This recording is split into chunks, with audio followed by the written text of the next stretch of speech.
Bismillahirrahmanirrahim. Assalamualaikum warahmatullahi wabarakatuh. Alhamdulillahirabbil alamin wa sallallahu wasallim wa barik ala sayyidina Muhammad wa ala sayyidina Muhammad miftahi wa rahmatillah adada ma fi mila salatan wa salam alaihi wa sallam. Segala puji bagi Allah Subhanahu wa taala, tanpa lupa salawat dan salam selalu kita aturkan kepada junjungan kita baginda Nabi Agung Nabi besar Muhammad sallallahu alaihi wasallam. Semoga kita keluarga besar kita, guru-guru kita semuanya sulit wafat selalu berhak dapat syafaat di dunia akhirat. Alhamdulillahirabbil alamin.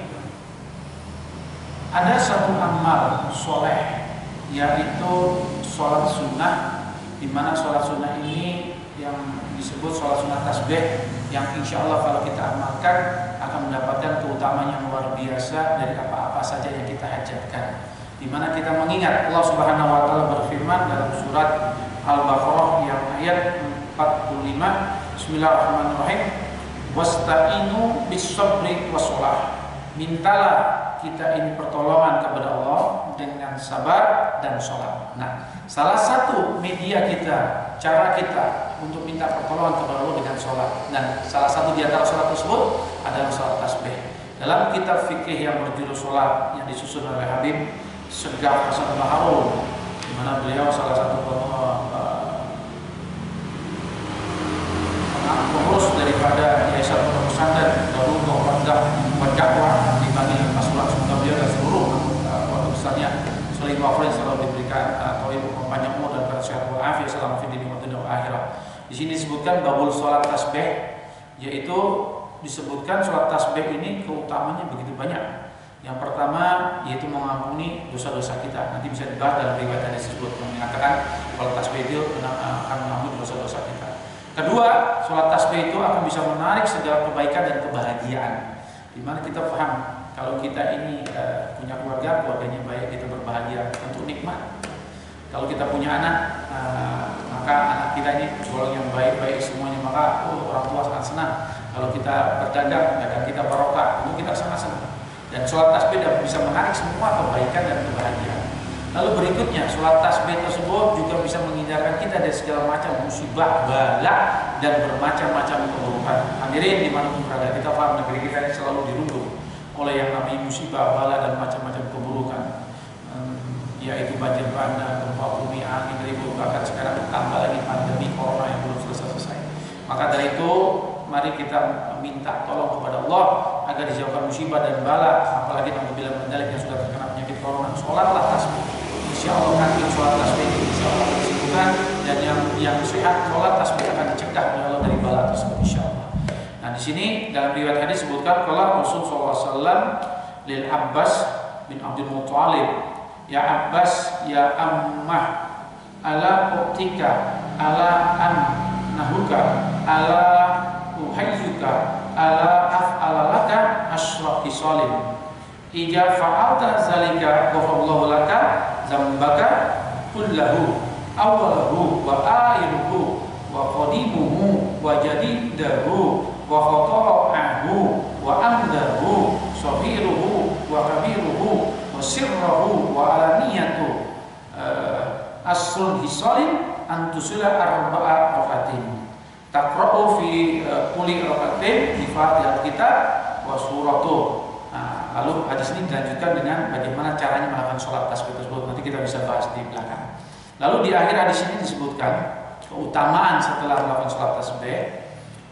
Disebutkan ini stata'ta an tusalliyaha fi kulli yaumin marratin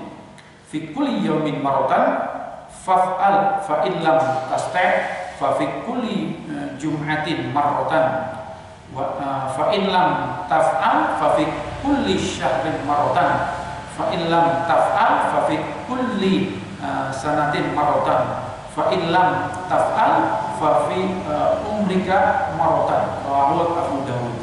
Di mana Kanjeng Nabi besar Muhammad SAW bersabda, yang artinya Rasulullah SAW bersabda kepada pamannya yaitu Sayyidina Abbas radhiyallahu anhu, ya wahai Abbas, wahai paman, maukah engkau aku berikan sesuatu?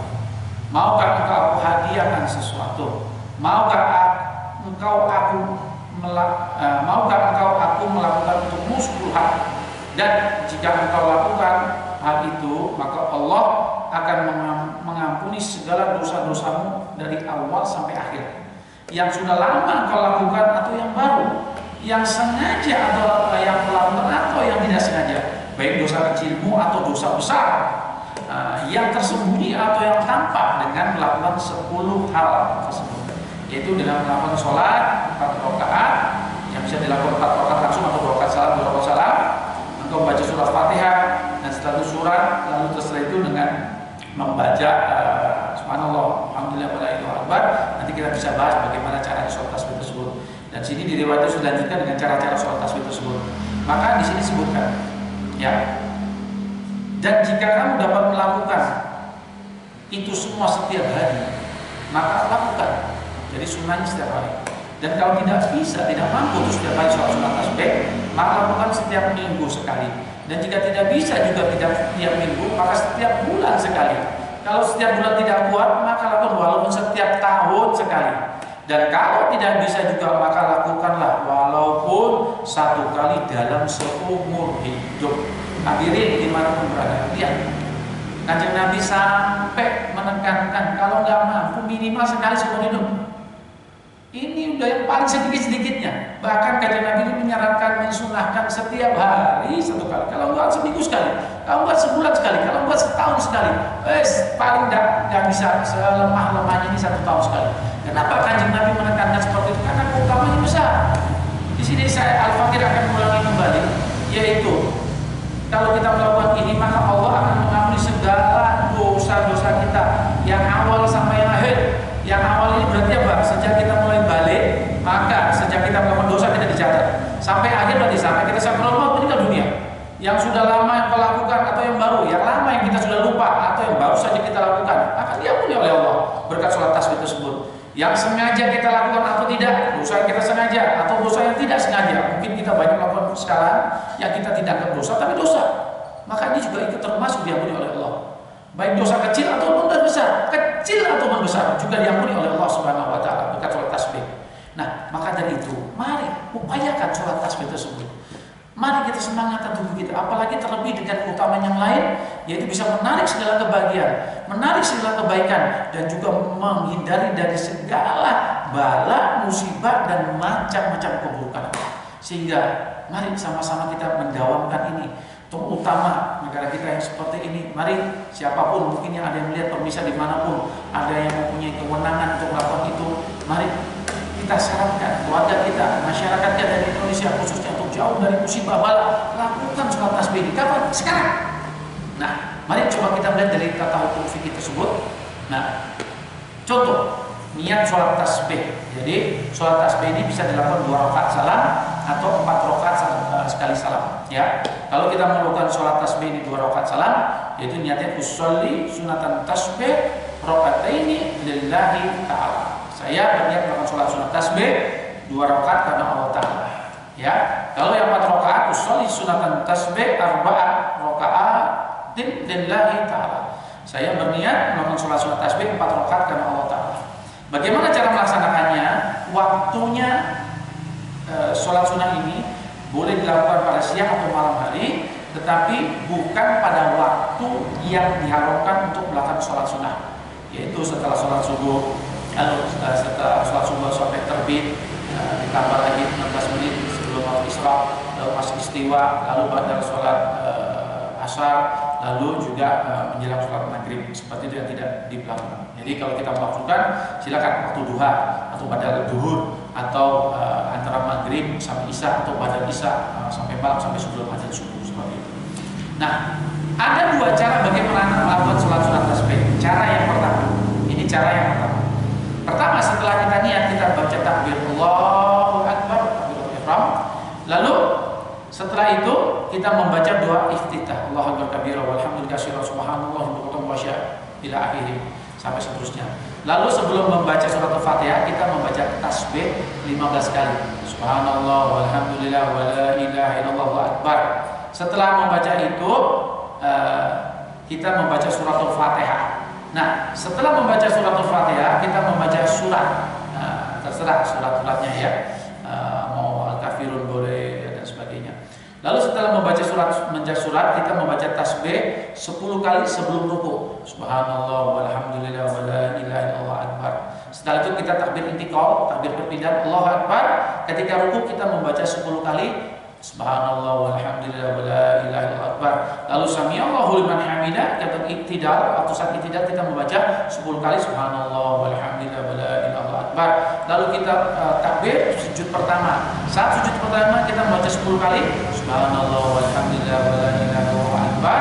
Lalu kita takbir kembali, duduk di antara dua sujud membaca 10 kali Subhanallah walhamdulillah wala ilaha illallah akbar. Lalu sujud kedua Allahu akbar, membaca tasbih Subhanallah walhamdulillah wala ilaha illallah akbar 10 kali. Nah, jadi satu rakaat itu ada 75 kali tasbih. Lalu kita menuju rakaat kedua Allahu akbar. Sebelum membaca Fatihah kita membaca 15 kali tasbih tersebut. Setelah Fatihah surat sebelum ruku membaca 10 kali tasbih tersebut. Lalu begitu ruku membaca 10 kali tasbih, waktu iktidal 10 kali tasbih, sujud pertama 10 kali tasbih, duduk di antara dua sujud 10 kali tasbih, dan sujud kedua 10 kali tasbih. Lalu kita tahiyat akhir dan salam. Jadi semuanya 2 rakaat, yaitu menjadi 150 bacaan al-baqiyat as-sholihat subhanallah walhamdulillah wala akbar. Nah, lalu kita niat kembali untuk 2 rakaat berikutnya. Jadi totalnya semua ada 300 tasbih. Cara yang kedua, sedangkan cara yang kedua yaitu sedikit berbeda. Begitu sudah niat kita takbiratul ihram Allahu akbar, kita membaca doa iftitah, lalu membaca Fatihah, setelah itu membaca surat, lalu sebelum ruku membaca 15 kali subhanallah walhamdulillah wala ilaha illallah akbar. Lalu ke ruku membaca subhanallah walhamdulillah wala ilaha illallah akbar 10 kali, iktidal membaca subhanallah walhamdulillah wala ilaha illallah akbar 10 kali, sujud pertama membaca 10 kali subhanallah walhamdulillah wala ilaha illallah akbar, duduk di antara dua sujud membaca 10 kali subhanallah walhamdulillah wala ilaha illallah akbar, sujud kedua membaca subhanallah walhamdulillah wala ilaha illallah akbar 10 kali. Lalu setelah sujud kedua Allahu akbar, kita duduk seperti kayak duduk istirahat sebelum berdiri membaca subhanallah walhamdulillah wala ilaha illallah akbar 10 kali. Setelah selesai tanpa takbir kita berdiri menuju rakaat kedua. Lalu rakaat kedua baca Fatihah surat, setelah itu sebelum ruku membaca 15 kali subhanallah walhamdulillah wala ilaha akbar. Lalu setelah itu ruku kita membaca 10 kali subhanallah walhamdulillah wala ilaha illallah akbar. Lalu iktidal membaca 10 kali lagi, sujud pertama membaca 10, duduk di antara dua sujud membaca 10 kali, lalu 10 kali lagi kita ke sujud kedua, lalu kita duduk tahiyat akhir. Nah, tahiyat akhir tersebut kita membaca 10 kali subhanallah walhamdulillah wala ilaha illallah Allahu akbar sebelum membaca tasyahud akhir. Nah, jadi semuanya sama, berjumlah 4 rakaat tersebut ada 300 tasbih. Nah, ini adalah tuntunannya. Nah, mengingat Kanjeng Nabi Muhammad SAW benar-benar menekankan walaupun 1 kali seumur hidup, berarti apa? Ini ada utamanya besar. Berarti tidak ada alasan buat kita untuk bermalas-malas untuk tidak melakukan amal lagi, amal sholat sunat tasbih ini. Begitu banyaknya keutamaan. Mari kita mohon kepada Allah taufik dan hidayah agar kita ini benar-benar mendapatkan petunjuk dari Allah, kekuatan dari Allah, zahiran wal batinan, agar kita bisa mengamalkan ini dan menularkan kepada keluarga besar kita, kepada tetangga kita, siapapun, khususnya di Indonesia ini. Mari Al-Fakir menyarankan serempak seluruh negara Indonesia lakukan kalau bisa ya, untuk menghindari, mencabut daripada segala bala musibah. Kalau bisa setiap malam pada isya seluruh jamaah masjid lakukan sholat tasbih. Insya Allah kanti wasilah keberkahan sholat sunat tasbih yang sudah dibacakan, yang dibawakan oleh Kanjeng Nabi, insya Allah Indonesia jauh dari bala musibah, diganti dengan keberkahan dan keberkahan oleh Allah Subhanahu wa taala. Kurang lebih mohon maaf. Subhanallah wa bihamdika, asyhadu an la ilaha illa anta, astaghfiruka wa atubu ilaik. Assalamualaikum warahmatullahi wabarakatuh.